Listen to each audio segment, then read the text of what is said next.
Greetings, I'm Robin Sweet Ransom, and thank you for joining us for this next installment of Biblical Topics or Scriptures that Make You Go, hmm.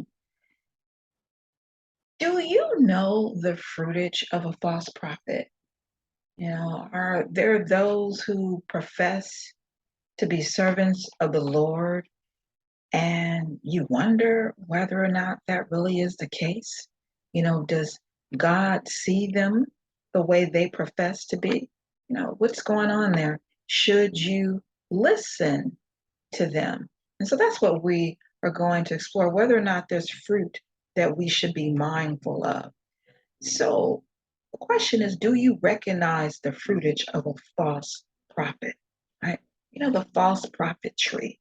How can you identify that? Well, again, Jesus talks to us out of Matthew chapter 7, verses 15 through 23, and he says, watch out for false prophets. They come to you in sheep's clothing, but inwardly they are ferocious wolves. By their fruit, you will recognize them. Do people pick grapes from thorn bushes or figs from thistles? Likewise, every good tree bears good fruit, but a bad tree bears bad fruit. A good tree cannot bear bad fruit, and a bad tree cannot bear good fruit. Every tree that does not bear good fruit is cut down and thrown into the fire. Thus, by their fruit, you will recognize them. And we know Jesus isn't talking about regular fruit trees, right? Because he wouldn't tie that into false prophets and then say, by their fruit you will recognize them. And he says, not everyone who says to me, Lord, Lord, will enter the kingdom of heaven, but only the one who does the will of my Father who is in heaven. Many will say to me on that day, Lord, Lord, did we not prophesy in your name, and in your name drive out demons, and in your name perform many miracles? Then I will tell them plainly, I never knew you. Away from me, you evildoers. That's powerful. So, have you noticed any false prophets? Do you recognize the tree and the fruitage that they produce? Have you been fooled?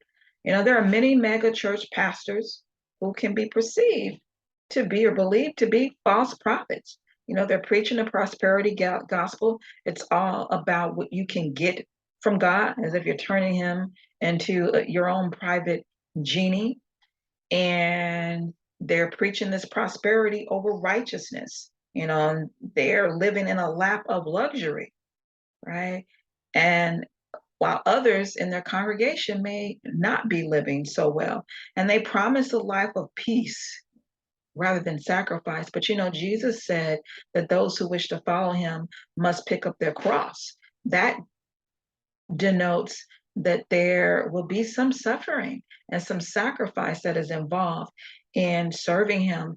We're not going to have a life of complete peace, free of challenges, while we're on this earth. And then, there are cults out there who appear to be righteous, but they're wolves in sheep's clothing. There are a few out there who go from door to door and they're trying to draw you into their organization, but their organization puts itself in place of God, to where you have to perform certain works to be pleasing to man over your heart condition being changed, and you are pleasing to the Lord. So again, there are false prophets out there.